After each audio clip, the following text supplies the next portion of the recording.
I'm here with Hugh Rayner, who does motorboats at Berthon in the UK, and we're here to chat about the yacht insights from Berthon for December 2025.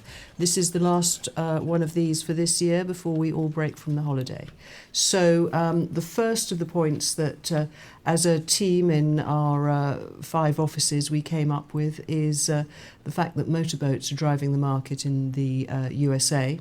For brokerage sales of over $500,000, 1,893 motorboats sold in 2025 against 149 sailboats, including Multihulls. Of course, many Americans are sailing outside their home waters, but this is still a sobering statistic, unless, of course, you're a motorboat broker. Hugh. Morning, everybody. My name's Hugh. I'm a long-term Berthon fixture. I started, I think, on the 20th of February 2009. So You remember that? Wow, well done. I started at 08:31, so I was one minute you were late. It's really interesting. So I sit on the motorboat side of selling, but I'm a yachtsman by career and default. So I see it from both sides of the spectrum, and it's really, really interesting at the moment. So we put last week 2 boats under offer.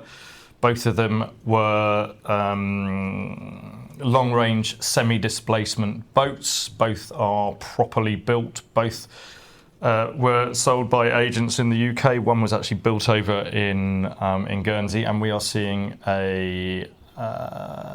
quite a swing from your more mature, high-quality yachtsman as Anno Domini catches up and the joints don't move quite as well as they used to, and a lot of people learn that the quickest way from A to B is a straight line, and straight line sailing, as we say, is quite nice because you can sit inside, you can even have heating on, you don't get a face full of salt water every sort of 15 minutes, and rather than God and the tides deciding on your course, you use this thing called a steering wheel and throttles, and it's all rather easy. Yeah, and I think whilst the States, it's not quite the same in Europe and in UK.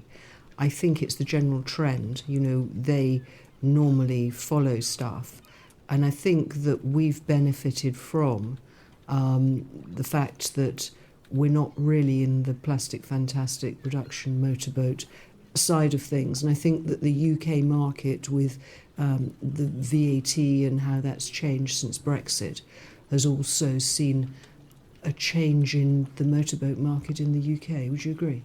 I think it's quite stark. We've seen the difficulties involved with producing high volume performance motorboats. You are always following a trend to stabilise your future build production, and the stuff that you have to build, because you have to keep the boys on the tools, you need to build for stock.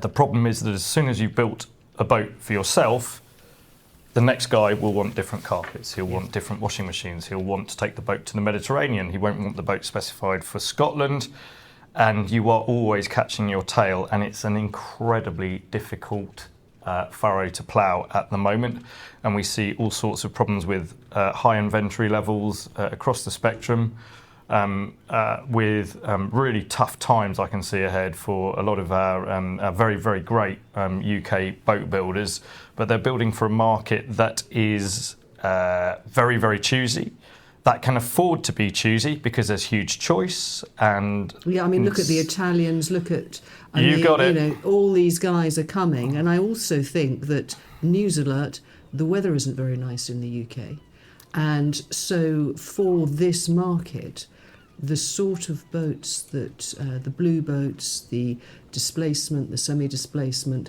these boats are perfect for what we do here. Absolutely. So we've seen a big growth in boats going up to Scotland. You've got some time. You've obviously worked hard for your money. You've probably owned a fair few nice sailing boats. You may have owned a couple of power boats, and you think, right, I've got a bit of time on my hands and I'd like to go and see Scotland, so I'm going to base myself up out of the Western Isles. we've sent 4 big boats up there in the last 14 months. I've spent quite a lot of time over in Northern Ireland at the moment, and that is their hunting ground at the moment. There's a lot of traffic between Belfast over to the Western Isles. Some people actually use boats for commuting over there. And when you've been up there and you see that it is arguably the greatest cruising ground in the world, it's pretty difficult to argue apart from them little midges. Yeah, and of course, you're also very close to the next greatest cruising ground in the world, which is Sweden. And then if you've got the sort of boat that'll take it, Norway, Slavbard, all of that whole Greenland, that whole thing is waiting for you. But a production motorboat which is Mediterranean biased is perhaps not quite so suitable for those waters. Agreed. And we see a lot of people will have a conventional planing boat. So conventional planing boat is 2 flat planing surfaces underneath, shaped with a V at the bottom, with large pair of engines. They throw the thing forward through the water. It climbs out of the water. It is not exceptionally efficient, but it's fairly efficient at faster speeds. But at the middle ground speeds, you've got large engines consuming a fair amount of diesel to throw the thing forward. And it's never ultimately comfortable unless you have a completely flat wicket, because that V section at the front, which is what is doing the job for you, is always hitting that next wave. So always an impact, and that comes back through the boat. With a semi-displacement boat, it's a completely different hull form. So it's like a wine glass. So you have a completely rounded forefoot with a knife shape at it, and then a keel that runs the way back through the boat. That gives you 2 advantages. It means that the boat behaves somewhat like a sailboat. So it's anchored by its keel. It's therefore very directionally stable. The other great thing about it is that the boat never gets out of the water. So there is no chine as such, so that big flat underneath the boat to hit the water. So it pushes spray out of the side. It will never get out of its own furrow. So you always have cushioning of that big blue wobbly thing called the ocean underneath you. And we see a huge amount of conventional fast planing boats, so which can go quick. You can. But you have to have the conditions for them to go. You have to have the conditions. So when they say they'll do 50 knots, when will they do 50 knots? They will. Totally flat. It's got to be flat. And the other thing is that all of those performance figures that you see on a sunny day have to be taken with a pinch of salt. There are very, very few motorboaters that actually know how much fuel their boat burns. There are very few actual boat builders, I would argue, that know exactly how much their boats consume. They are fed those figures by magazines when they do them. You are very, very lucky if you can data test your engine to your hull, and then you've got to take into condition wind, tide, speed, the loading of the boat, the stern gear. As soon as you put a prop-driven boat in the water, after about 2 weeks, you're losing about 10% of performance because you're just getting scale on the propeller blades, which are your cleavers, so the boat becomes less efficient. If you do that over a season, you are losing 30 to 40%. And if we ever get anyone come into the office and they'll say, our boat's not going anymore, 9 times out of 10, if it isn't, there's one thing that's stopping it, and that is that your prime movers, i.e. those things that govern the speed of the engine, which are called propellers, because the diesel is governed by the size and the pitch of the propeller.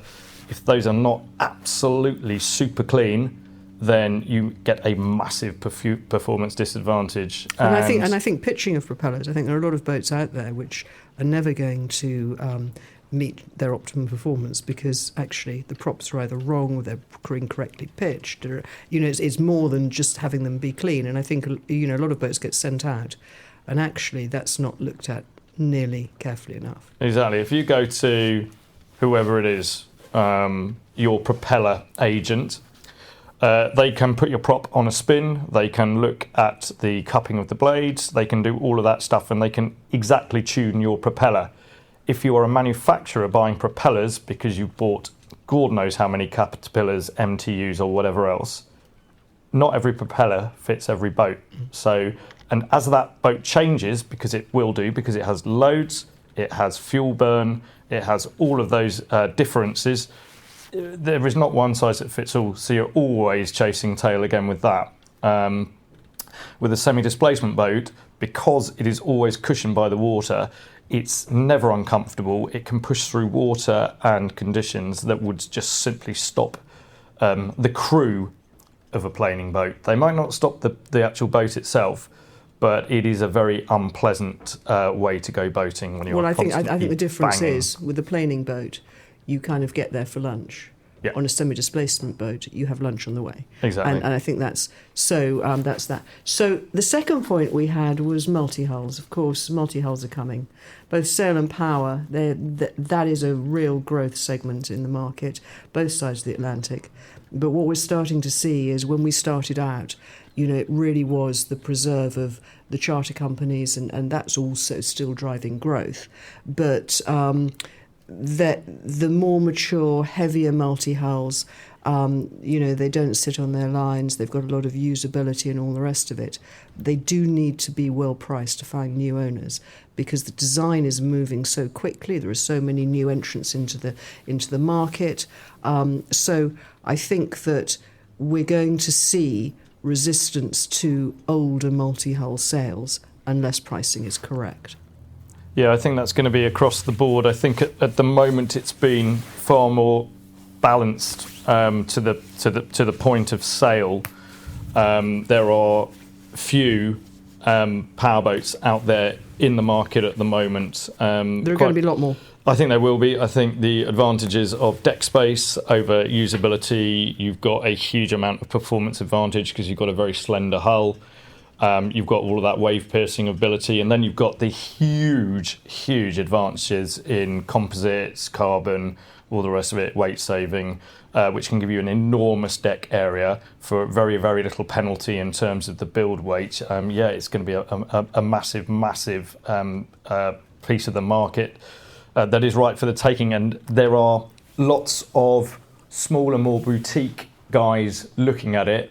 There is very little actually at the moment coming out, but I think there will be a deluge. But they're good in a seaway. Exactly, they're fab in a seaway. And as more multi-hulls are built, I think the whole thing of multi-hull, it's difficult because you can't get a berth. I think the berthing is going to change because, of course, you can have marinas in areas which have less depth. Yep. So I think all that's going to change as well. But so that's something we're watching carefully. New boat sales, for sure, continue to be challenging.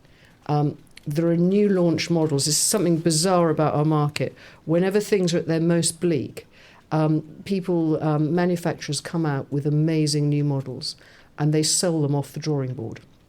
And then you get the whole thing, and you're getting all this innovation happening. The Halberg Grassi 370, between 5 and 10 have been sold off the drawing board before Düsseldorf. Yeah. Very, very interesting across sail and power, Europe, States, everywhere. I mean, that's quite interesting, isn't it? It's really interesting. There are a few, again, smaller companies that have really grabbed it by the horns. They are building for a more custom customer, so they can afford to be different in the way that they build. They can afford to be different in the way that they design.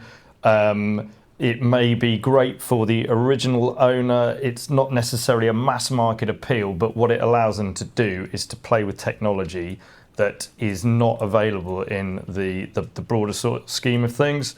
I've spent quite a lot of time recently up in Ipswich with a company called Spirit, and they have a absolutely phenomenally interesting powerboat project on the board at the moment that's for delivery kind of in the next year. But it shows what boat building can still do rather than just being jelly moulds. It's amazing levels of craftsmanship, but these boats are wonderful. They're slightly whimsical, but they're really interesting, and they are doing what the American builders have done with the Downeasters, with the Hinckleys, with the Sabres, all those guys. Well, if you look at Hinkley, I mean, they've got, their latest model, I forget the size of it, they've, that's still on the drawing board and they're selling them.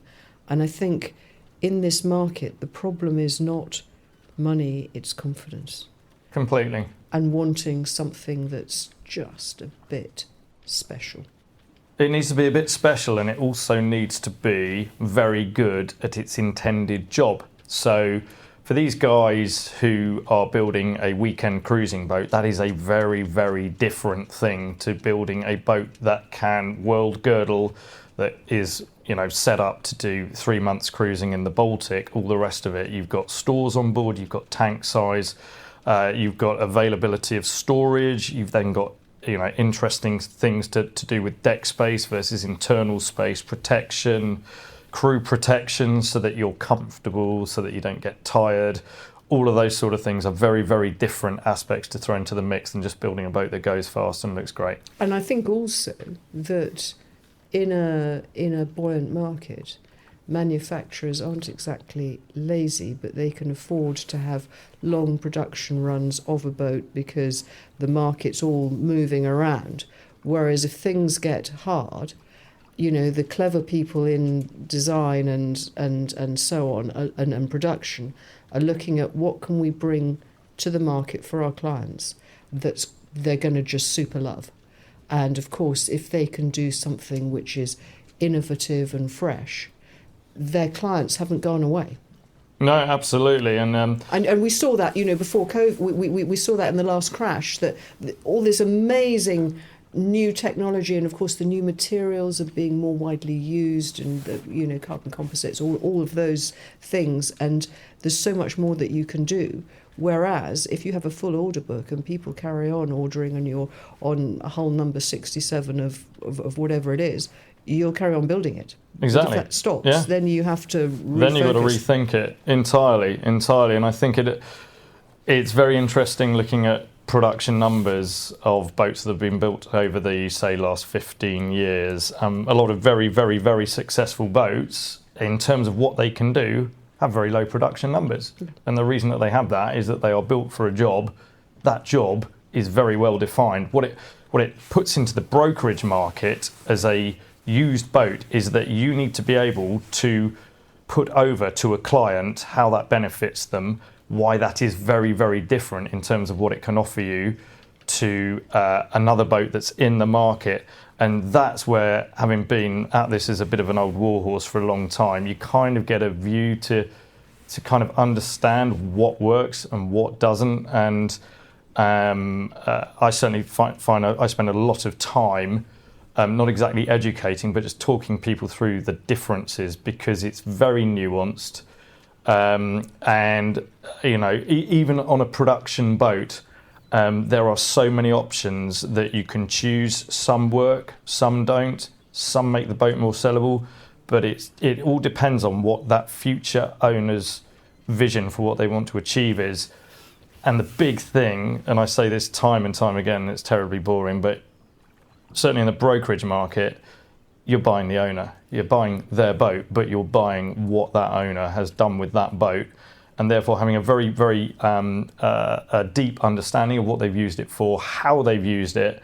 And that's a huge amount of our job, is trying to get that knowledge out. And I think that's really important too, that when a client comes to us to buy a boat, is taking the time to understand how they're going to use the boat, who they're going to use her with, where she's going to go, so that you can actually, not guide, it's an arrogant thing to say, but actually show the options and talk through with them. Yeah. Because, you know, our clients will come to us and they've decided that they are going to have, I don't know, Hardy 42. Yep. And actually they don't want one of those at all. Yep. And actually they want something quite different. But it's only by bothering to spend the time and not being a reactive broker who says, oh yeah, it's 483,000 and it's and that's it. Actually bothering to dive into it, because for our yacht owners, who are sort of prime importance to us, they want a good sale. So there's no point trying to push somebody into a boat which it isn't the right boat for them. We had this entirely demonstrably 2 weeks ago. So where are we? It's the 7th or 8th of December, as you can hear by the dog.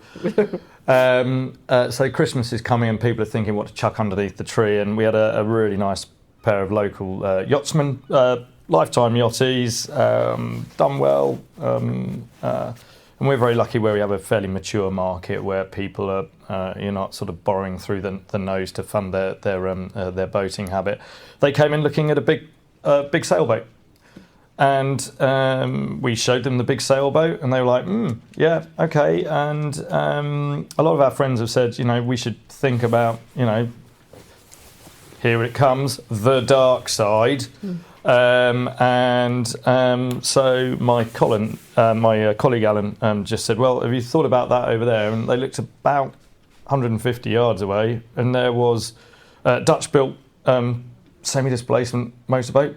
And anyway, we've agreed a price and all the rest of it, and it's going through the thing. But it just shows you, and unless you're talking to people that have got what you're trying to do, and you're fairly blind. And certainly I spend a huge amount of time just talking to people before we even get into what boat they're thinking of buying and all the rest of it. So you can understand kind of what the remit is, how they've done their boating previously, whether they're going to be boating in the same place, whether they're going to be flicking over to Europe, and then there's a whole other, can of fun to open up there with transport and all the rest of it, and we can help with all that kind of kit. But yeah, it's unbelievably it's actually taking the time, and I think important. And I think that's why. I mean, the next point, as a group, buyers are asking us to act for them in this market in elevated numbers. I mean, we've always had a bit of it. We're seeing more of it.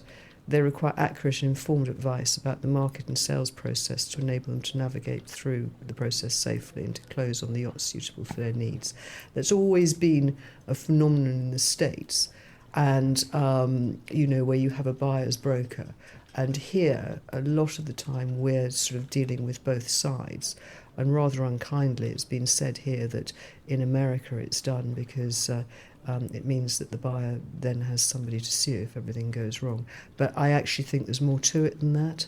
They increasingly, having been through the kind of Berthon process, they want to be in that process. I think so. And if I have a look back over the last few boats, I mean, I think the last certainly two that we agreed on are former and very much still current customers, and we've bought and sold a few boats together over a lifetime, and they have a huge amount of knowledge. They have a huge amount of experience at sea. They've got a lot of sea miles under their belts. But you can show them something and they just go, crikey, I hadn't thought of that. And it totally skews their way of thinking about what they're going to do. It can open up completely new avenues as to where they can keep the boat because of depth, size, constraints, all the rest of it. They can get away with a much smaller boat, a more compact boat than they thought they could get away with because it offers options in terms of accommodation and cabins that they just hadn't seen in the market. And you can only really find that out by really drilling down into what's important and then just chatting, and at the end of the day going and having a look at these boats, and then it's like, which boat is it? And there's so much data that's available to us as brokers now. We can see how long boats have been on the market. We can look at asking prices. We know from our own sales figures what the last sort of 5 of that model have gone for through us, and it can't, it doesn't necessarily help a sale or whatever, but it just offers options. Yeah, and I think also that we do live in a complicated life with VAT and RCD and title and all of those other things, contract. How things are managed, particularly when a boat's overseas. And you said that you were a warhorse. I think we all are. And whilst we don't know all the answers, we normally know where to get it.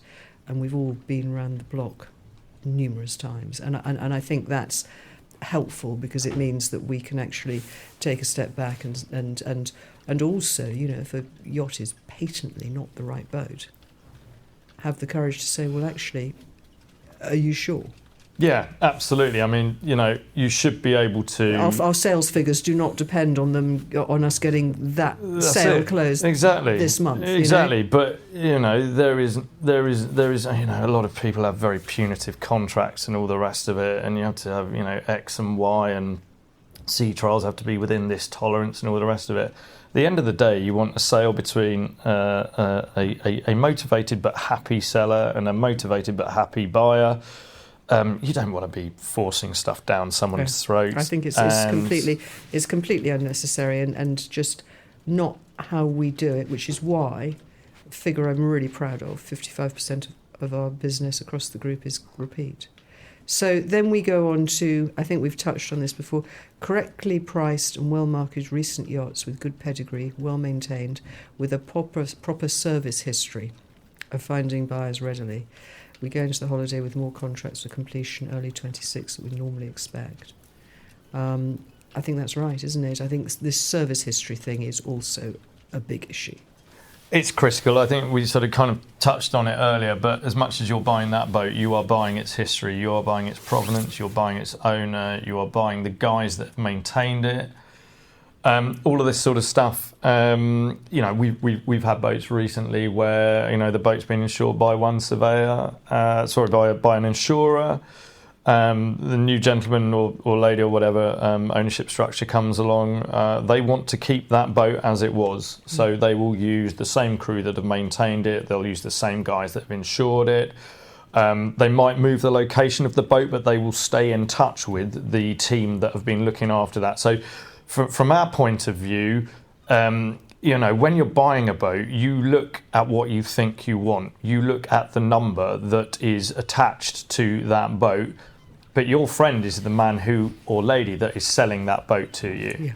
Yeah. The last thing that you want to do is to think, I'll be super, super cute here, and to upset, annoy, or whatever else. We really shy away from doing that. Or we just try and say, yeah, that's a great number, all the rest of it. But do remember that, past the day of handover, when that switch that's in that back cupboard that you never knew how it worked and what it did, that turns on the lights in the engine room. It's really useful for us or they to be able to pick up the phone and have a chat. And generally they then become friends, and then that's a whole lot of fun. Yeah, I think that's great. I remember, this year, being involved in a sale that was happening in the Mediterranean, and the buyer had been very, very sharp on the price.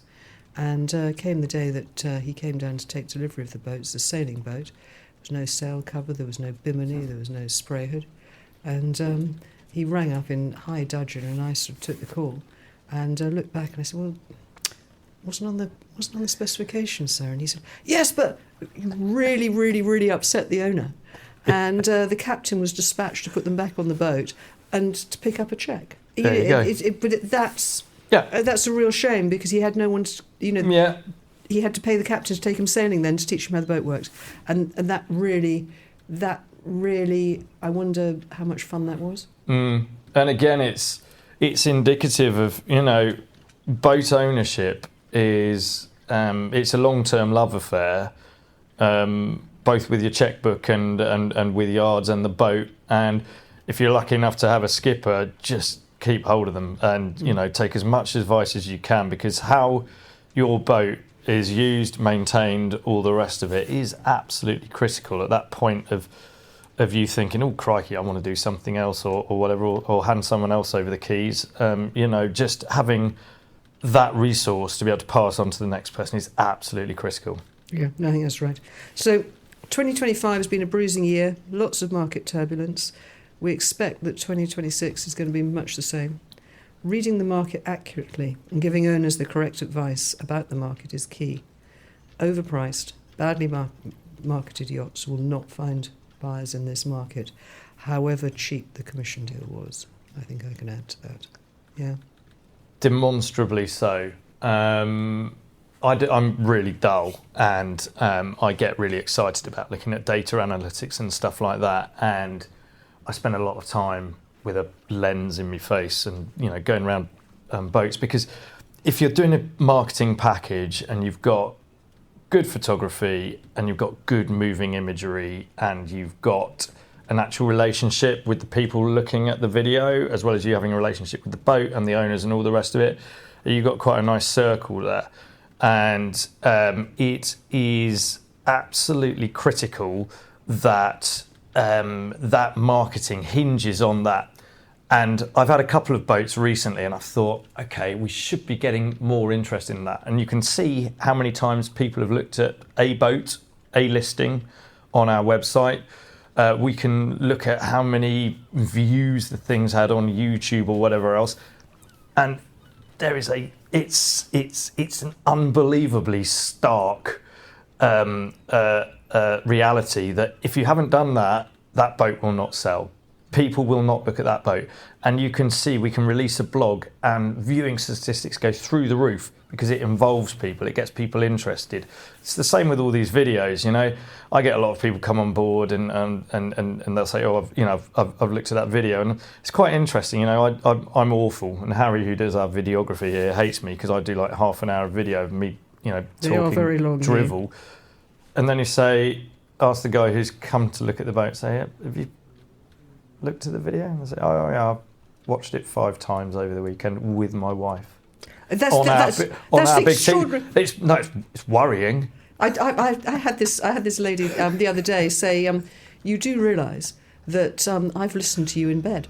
There you go. There you go.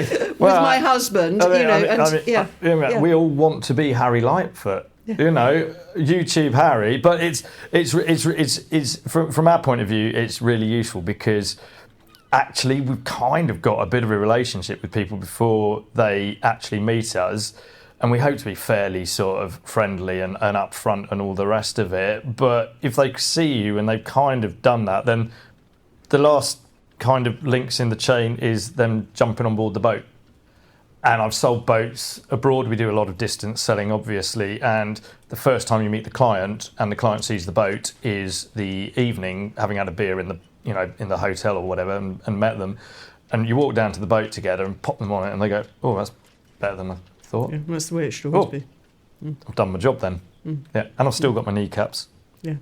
No. I think that's absolutely right. And they do feel a bit like, you know, the reason we do these international meetings is so that we meet everybody over a screen. Yeah. But at least they know us and they know the level of detail that we go to. Yeah. And most importantly, they know the Berthon fleet or the part of the Berthon fleet that they're interested in.